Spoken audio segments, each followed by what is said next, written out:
It started with one sentence and it split my world in half. My name is Quinn Barrett, 33, an interior designer living in Santa Fe. Until that afternoon, I believed family meant loyalty. Then my phone rang. "Your sister didn't want you there?" my mother said. I froze. "Didn't want me, where the family vacation?" She replied calm, as if reading a grocery list. I blinked. "You're serious? She just thinks you'd ruin the mood." Last week, I had sent $5,500 to help them pay the rent and utilities. My throat tightened. "So that's what I'm worth now, a mood." She said nothing. The silence on the line was heavier than anything I'd ever felt. I hung up. For a moment, I sat at my desk staring at the phone, waiting for a message, an apology, an explanation, anything. But nothing came. Just silence, the kind that says more than words ever could. All this time, I'd been paying for a seat at a table I was never invited to. I opened my laptop and looked at the list of automatic payments, electricity, water, monthly transfers, all pulling money from my account like clockwork. My finger hovered over the cancel button, trembling slightly. And then I pressed it. If everything stopped, what would happen? A part of me needed to know. A week later, 50 missed calls flashed on my screen, one after another, and I realized this was only the beginning. Before I continue, drop a comment with your city and the time you're watching this. I want to see just how far this moment has traveled. The next morning, I opened Instagram and my stomach twisted. There, it was a photo of my family standing in front of a luxury resort in Aspen, Colorado. My sister Sabrina stood at the center holding a champagne glass surrounded by our parents and her husband. Everyone was smiling, radiant, carefree, perfectly framed by the snow-dusted mountains behind them. The caption read, "Weekend escape with my favorite people." My favorite people. I stared at those 3 words until they blurred. No tag, no mention, not even a hint that I existed. Just a carousel of glossy moments, Dad holding ski poles, Mom laughing by the fireplace, Sabrina in a fur-lined coat posing like she owned the place. The comments were endless.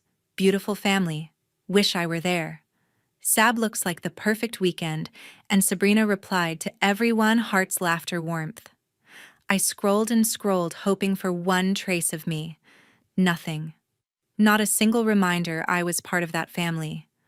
I checked my DMs expecting at least a message from Mom or Dad, maybe a "wish you were here."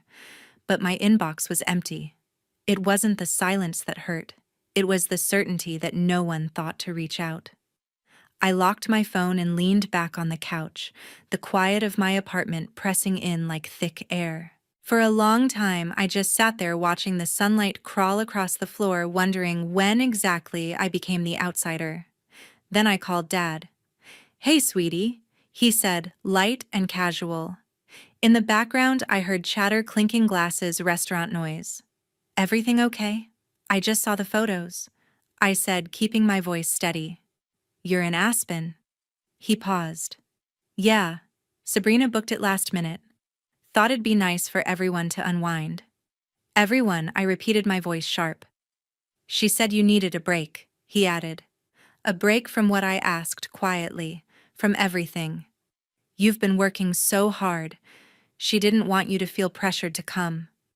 "So she decided that for me," I said. "Don't take it personally," he murmured. "Your sister just wanted peace." "A break from my own family," I whispered. Silence. Then I heard Sabrina's voice calling for him in the background. He muttered something, then said quickly, "We'll talk later." "Okay," and hung up. I sat there, phone still in my hand, the hum of disconnection ringing louder than words. The rest of the day passed in fragments. I answered emails, sketched floor plans, pretended to focus, but that caption echoed in my head. My favorite people. By evening, I checked Instagram again. Sabrina had posted a new story, a slow-motion toast by the bonfire. The caption read, "Family time is everything." That one cracked something open inside me. I wasn't furious. I was hollow. I set the phone down, but the image clung to me, their laughter, their closeness, their circle that had no room for me. I walked onto my balcony, cold air biting my cheeks. The city stretched below, small lights flickering against the dark. I leaned on the railing, exhaling hard. Maybe I'd done something wrong. Missed a call, skipped a visit. My mind scrambled through memories, searching for a reason I'd been erased. Then I remembered Thanksgiving, Sabrina criticizing everything I did, the wine, my clothes, my laugh. Dad tried to keep peace. Mom smiled through the tension, and I'd left early. I thought walking away was maturity, but to her, it was weakness, permission to cut me out. Now her captions made sense. She didn't see me as family. She saw me as an interruption. I went inside, opened my laptop, and looked at my pending payments, the rent transfer, the monthly support. My finger hovered over cancel. I hesitated just for a breath, then pressed it. For once, I didn't feel guilt. Just release. That night, I turned off the lights and let the street lamps fill the room. I lay in bed, staring at the ceiling. No messages, no calls, no apologies. But I wasn't waiting anymore. For years, I had paid for peace that never came. I had funded a version of family where love was conditional, and silence was the thank you note. Now the silence felt like freedom. That night, the wind slipped through the narrow cracks of my apartment, carrying with it a strange quiet, the kind that sits heavy before a decision is made. I sat cross-legged on my bed, laptop open, the blue glow of the screen painting the room in pale light. My online banking tab blinked patiently, waiting for me to move. My cursor hovered over the list of automatic transfers, each one neatly labeled utilities, rent for their house in Albuquerque, the monthly allowance I'd been sending for years. I clicked edit, then cancel. One by one, I erased the patterns of obligation I'd built. Each confirmation click sounded sharper than the last, echoing through the silence. It felt like cutting threads, delicate, necessary, irreversible. When the final transaction disappeared, a strange calm filled the space. My chest felt lighter, though my hands trembled. For so long, money had been my way of staying connected. My apology, my proof of loyalty, my peace offering. Tonight it was just gone. I took a deep breath and opened a blank email. My fingers hesitated above the keyboard. Then I typed, "Please don't contact me about money again. Mom, I need space. Please don't ask me for money anymore. I hope you understand. Quinn." I stared at the words for a long moment. There was no anger in them, only exhaustion. I hovered over send, exhaled slowly, and pressed the key. The sound of the email whooshing away felt final, like the end of a season. I shut the laptop and walked to the small dresser by the window. On it sat a framed photo of me, with my family, taken years ago before things started to fracture. I picked it up. Everyone looked so close in that picture. Sabrina's arm looped around my shoulder, Dad's grin wide, Mom's hand resting softly on Sabrina's back. I traced the outline of my own face with a fingertip and whispered, "I hope you find what you're looking for." Then I placed the frame face down. I wasn't done yet. There was still one more thing to do. I reopened my banking app and navigated to the joint account, the one I had opened years ago for emergency expenses. My parents had access to it. I'd been too trusting back then. The balance stared back at me, enough to cover a few more months of comfort for them. For the first time, I realized how much of myself was sitting there, unnoticed, unappreciated. I withdrew every cent. When the confirmation screen popped up, transfer complete, I leaned back, heart steady. This wasn't revenge. It was reclamation. The night air outside grew sharper. I wrapped a blanket around my shoulders and sat by the window, the desert moon faint behind a veil of thin clouds. The lights of Santa Fe shimmered below like a constellation scattered across the sand. I had never really seen the city this way, quiet, wide, indifferent. Maybe it had always been waiting for me to stop waiting for them. My phone buzzed once. A text from Lydia, my oldest friend since college. "Saw your story. You okay?"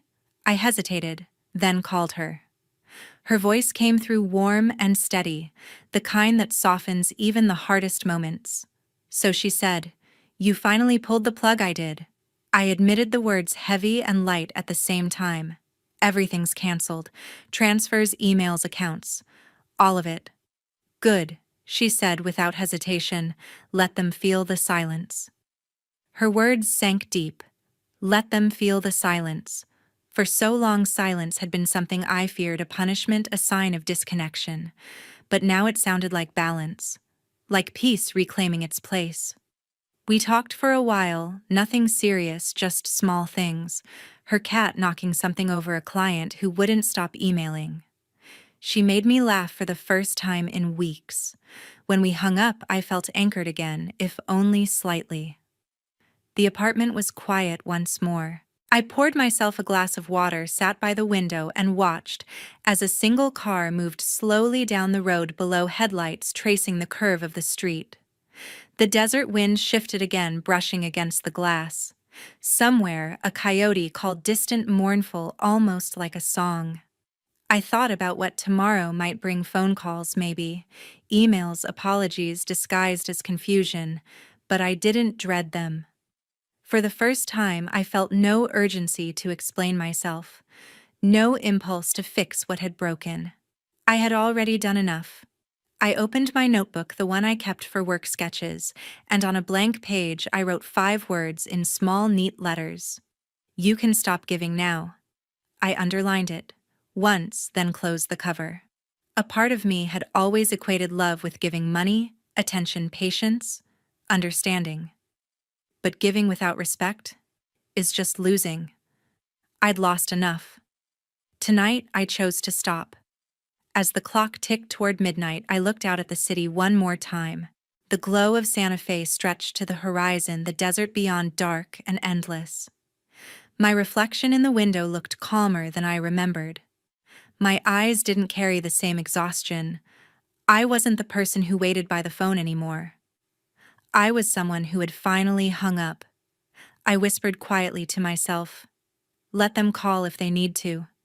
And I smiled, not out of triumph, but out of peace. The heater hummed softly, filling the silence that followed. For the first time in years, I didn't need anyone to fill it for me. By Friday, my phone looked like it was on fire. Notifications exploded across the screen, texts from Mom, Dad, and even Derek, my brother-in-law, all piling on top of each other. "Call us back. This isn't funny, Quinn. You're overreacting. Pick up the phone, sweetheart." The irony of that last one almost made me laugh. Sweetheart. The word felt hollow now, stripped of warmth, like something borrowed from a script they no longer believed in. The messages poured in faster than I could clear them. I muted the group chat, then my personal one, then the entire message app altogether. But my screen kept lighting up, one buzz after another, like a pulse that wouldn't die. I put it face down, took a deep breath, and tried to work. I opened my design program, stared at a client's kitchen layout for 10 minutes, and realized I hadn't actually seen a single line. My head was somewhere else, buried in a hurricane of guilt, confusion, and the faintest, strangest sense of freedom. Then came the email. At first, I thought it was from a client. It had that same professional tone in the subject line, "Follow-up meeting, urgent." But when I opened it, the words froze me in place. "Dear Mr. Jensen, this is Quinn Barrett's mother. I'm deeply worried about her. She's been under a lot of stress lately and not acting like herself. I hope you can check in on her. She needs guidance and balance." I stared at the screen, jaw tight. My mother had written to my boss. She had actually contacted Mr. Jensen, the director of the design firm I worked for. My first thought wasn't anger, it was disbelief. The woman who used to brag about how independent I was had just told my employer I was unstable. Before I could process it, my office phone rang. The caller ID flashed Jensen R. For a second, I considered ignoring it, but then I answered. "Hi, Richard," I said, forcing my voice steady. "Quinn," he began, his tone gentle but careful. "Can you come by my office for a few minutes? No rush, just want to check in." My stomach nodded. Sure, I replied. Walking down that short hallway to his office felt longer than any corridor I'd ever crossed. When I stepped inside, Mr. Jensen gestured for me to sit. He wasn't the intimidating kind of boss, gray hair glasses, the type who preferred listening to speaking. On his desk sat a small cactus, a ceramic mug, and my mother's email printed neatly on paper. He smiled, not unkindly. I got a message from your mother? He said, holding the paper up slightly. It caught me off guard. I kept my voice calm. Yeah, she tends to overstep. He nodded, leaning back. She seems worried about you. I know, I said, clasping my hands together. But I'm fine. Just setting boundaries. That's all. Something in my voice must have convinced him because he smiled again. Don't worry, he said softly. I get it. Families can be complicated. That single sentence released a weight I hadn't realized I was carrying. He didn't pry. He didn't lecture. He just understood. And in that moment, I realized how easy it was for a stranger to show more respect for my privacy than my own family ever had. When I left his office, the world outside felt sharper, clearer. I walked past the glass windows overlooking the parking lot where sunlight bounced off the windshields in flashes of gold. For the first time that week, I breathed without feeling like it cost something. But peace never lasts long. By the time I got home that evening, my voicemail was full. Dozens of missed calls. The last message was from Mom, her voice trembling between apology and accusation. Quinn, please, we just want to talk. You can't do this to us. Call me back. Then Dad's voice. We didn't mean for things to get this far. Sabrina's just worried. You shouldn't punish everyone for a misunderstanding. And finally, Derek. You need to fix this, Quinn. Your parents are wrecked. I dropped the phone onto the counter and laughed, not because it was funny, but because of how predictable it all was. They weren't calling because they missed me. They were calling because the money was gone. The silence had become louder than their comfort zone. I walked to the fridge, grabbed a bottle of water, and leaned against the counter. My apartment was dim, except for the soft hum of the city lights outside. I sipped slowly, listening to the faint buzz of my phone vibrating again and again on the marble surface. It was almost hypnotic, the rhythm of desperation on repeat. Then it happened. My phone lit up with a new number, Mr. Jensen's office line. My chest tightened, but I answered. Quinn, sorry to bother you again, his voice said gently. Your mother called the office today. My blood went cold. She what? She told the receptionist you might be having a breakdown. She wanted to make sure someone was checking in on you. I closed my eyes, gripping the phone tighter. I'm so sorry, Richard. She had no right to do that. He paused. It's okay.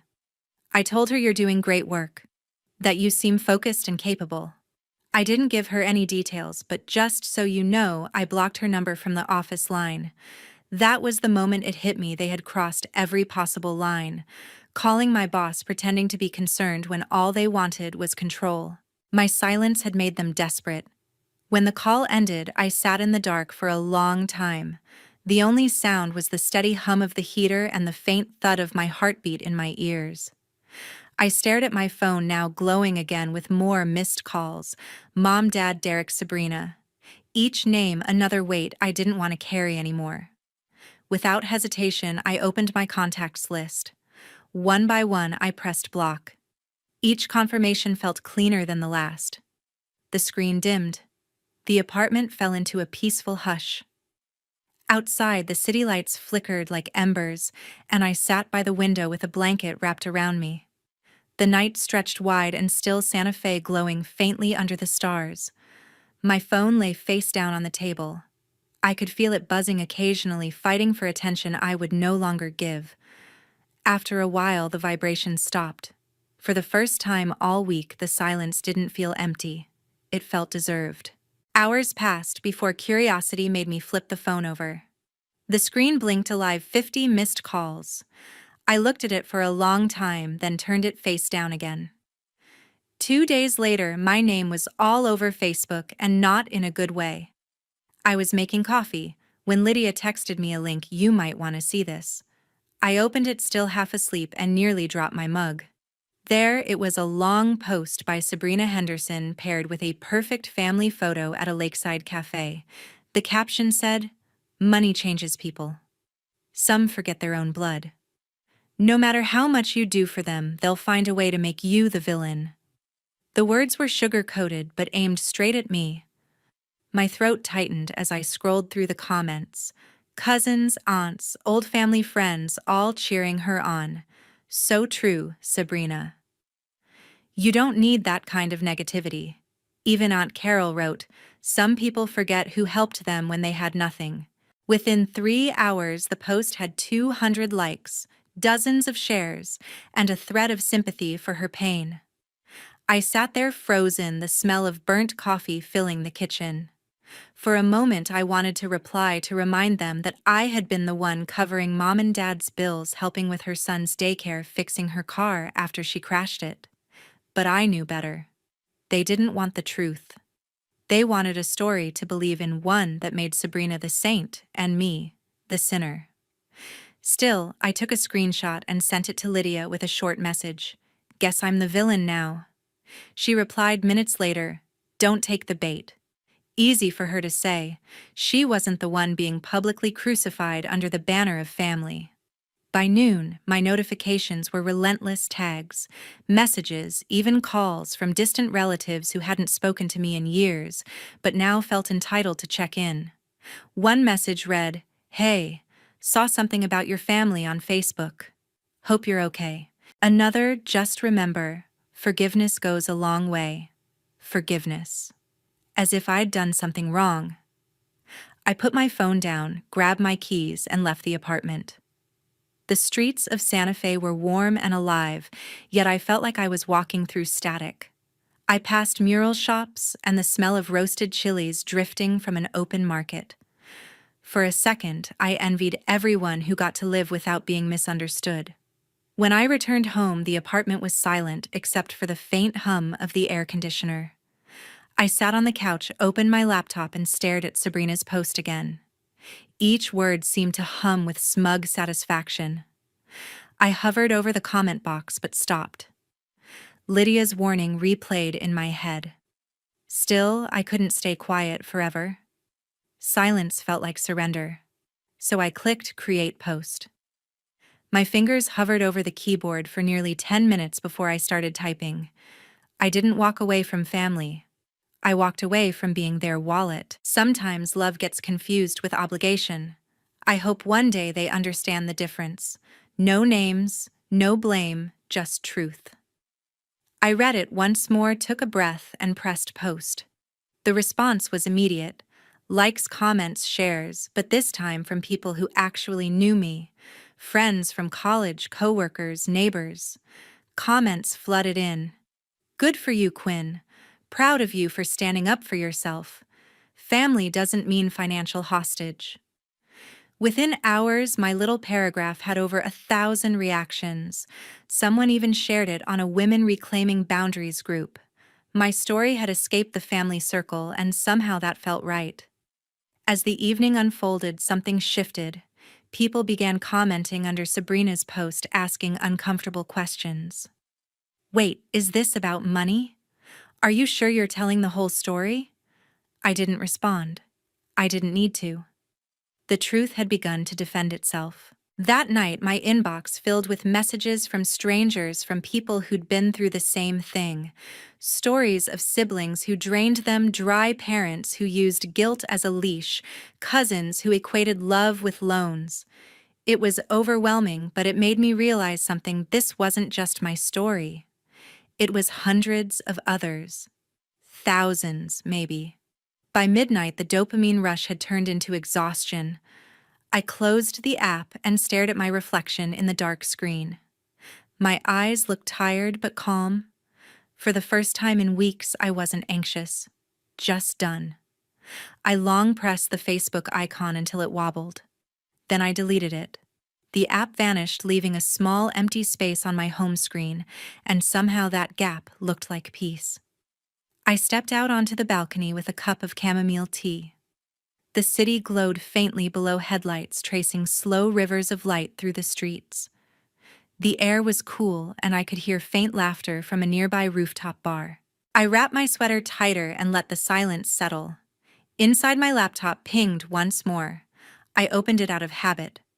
My post had reached 20,000 shares overnight. Buried in the comments, one line caught my eye. "Thank you for saying what so many of us are too afraid to." I smiled quietly, then closed the lid. The world outside still spun. Sabrina could keep her drama. The family could keep their whispers. But I had reclaimed something they couldn't: touch my peace. Sometimes, the only way to be heard is to stop explaining. Sometimes, walking away speaks louder than any defense ever could. That night, I slept like a person who no longer owed anyone an apology. The knock on my door came just after sunset. I wasn't expecting anyone. The desert light had just begun to fade, the sky streaked in burnt orange and violet when the sound came again, harder, impatient. I opened the door to see my mother, her eyes swollen from crying, clutching her purse like she was holding herself together. Behind her stood Sabrina, arms folded, phone in hand, expression sharp as glass. Neither of them had called or texted, they had simply shown up. "Can we come in?" Mom asked, her voice shaking with the effort of control. I stepped aside. "If you're here to talk, not yell." Sabrina walked past me before I'd even finished the sentence. "You've humiliated us online," she said, voice trembling, not from sadness, but fury. I shut the door behind them and replied quietly, "No, I just stopped pretending." The air in the room thickened. Mom looked around my apartment like she was seeing how far I'd drifted from her influence. Then she sighed, long and dramatic. "Quinn, how could you do this to your family? We've always been good to you." I almost laughed. "Good to me? You called my boss Mom. You turned a private fight into public gossip." Her eyes widened, wounded. "I was worried about you." "No," I interrupted. "You were worried about losing control." Sabrina scoffed, arms crossing tighter. "Wow, look at you playing the victim again. Cutting us off doesn't make you strong." I looked at her evenly. "No, Sabrina. It makes me free." She sneered. "You're heartless. Do you even know what Mom's been through? Everyone at church is whispering about us." Then maybe I said, stepping forward, "You shouldn't have lied to them." Mom began crying softly, pressing her fingers to her eyes. "We just want things back to normal, Quinn. Please restart the transfers. Let's fix this." Her words hit me harder than I wanted, not because of guilt, but because the only reconciliation she could imagine involved money. "You mean, start paying you again?" I said flatly. She opened her mouth but didn't deny it. I walked to the counter, opened a drawer, and pulled out a folder I had kept hidden for months. "You want to talk about family? Let's talk numbers." I placed the papers on the table. 3 years of mortgage payments, 8 months of daycare for your grandson, 4 car repairs, 2 hospital bills. And every time I was told it was temporary. Every time I believed you. Sabrina blinked, her confidence faltering. "You kept track?" "Yes," I said. "Because no one else did." Mom whispered. "Family helps each other." "That's true," I replied, when it's not one-sided. The silence that followed was heavy enough to feel physical. For the first time, they both seemed smaller, not out of shame, but realization. Sabrina tried to speak, her voice brittle. "This isn't about money, Quinn. It's about the way you treated us." "Then stop acting like everything I gave was owed," I said. "If you wanted respect, you should have started by giving some." Her mouth opened, but nothing came out. Mom stepped closer, tears streaking her face. "We're your family. You can't just cut us out." I met her gaze, calm now. "You wanted a family without me. Now you have it." I opened the door. Sabrina glared at me, jaw tight. "You'll regret this." I already regretted staying quiet, I said. Mom lingered for a moment as if she wanted to say something else. Maybe sorry. Maybe nothing at all. Then lowered her head and stepped into the hallway. I closed the door gently. The click of the latch sounded final like a punctuation mark. I stood there for a moment, staring at the wood grain breathing in the silence they left behind. Then I gathered the papers and returned them to the drawer not as proof, but as closure. The apartment was still and dim. Outside, the last streaks of sunset gave way to the calm darkness of the Santa Fe night. My reflection in the window looked steadier than I remembered. My phone buzzed once a message from Lydia heard they came by. "You okay?" I typed back. "Better than okay." Then I silenced my phone. I made a cup of tea chamomile again and sat near the balcony door, letting the quiet fill every space they had occupied with noise. It was strange, the peace that follows confrontation, the kind that doesn't need victory, only release. I thought about Mom's trembling voice, Sabrina's anger, and the years I'd spent trying to earn their love with money. I had finally learned that some debts can't be repaid because they were never owed. The desert night outside was vast, cool, and still. Somewhere in the distance, a train passed its horn echoing softly through the dark. I didn't feel lonely. I felt finished. Not bitter, not triumphant, just free. I looked again at my reflection and whispered, "No more pretending." A week later, Mr. Bennett called. His voice was polite, but uneasy. "Ms. Barrett, I just wanted to let you know your parents haven't paid rent for this month. I've given them extra time, but the landlord's threatening eviction." I paused, letting the words settle. "I see," I said quietly. "Thank you for letting me know." There was a long silence before he asked, "Should I expect your help again?" I took a slow breath. "No, Mr. Bennett. They'll figure it out." It wasn't cruel, it was truth. For years, I had been the solution to every problem they created. Now they'd have to learn how to live without the safety net they had mistaken for love. That night, curiosity got the best of me. I searched Sabrina's name online. Her Facebook was gone. Deleted, wiped clean. The same people who once cheered her on had moved to other dramas. Mom's number was still blocked, but I heard from a neighbor that they'd left the old house and moved to a smaller duplex on the edge of town. A humbler place, maybe one they could actually afford? I didn't feel satisfaction, only distance, the kind that comes when something heavy finally slips from your shoulders. I sat on my couch, laptop open, and stared at a half-written to-do list. Book the Seattle trip sat there unchecked, a quiet promise I had made to myself months ago. I clicked on it, found a flight for the following weekend, and booked it without hesitation. Seattle had always been a dream. The rain, the bookstores, the feeling of starting fresh where no one knew your history. This time, I wasn't running from family, I was walking toward myself. When I arrived, I stood by the waterfront, the air damp and cool, the sound of gulls overhead. The world felt bigger, freer, and I finally did too. As I watched the waves roll in, I thought about everything that had happened, not with anger, but with understanding. Boundaries don't make you heartless, they make you whole. I turned on my phone, camera smiled softly, and said to the viewers who had followed my story, "Respect isn't inherited, it's earned. And sometimes you have to lose people to find peace." I meant every word. Then I ended the recording, letting the sea breeze carry the last of it away. Thank you for staying till the end. What would you have done if you were me? Share your thoughts below, I'd really like to hear them.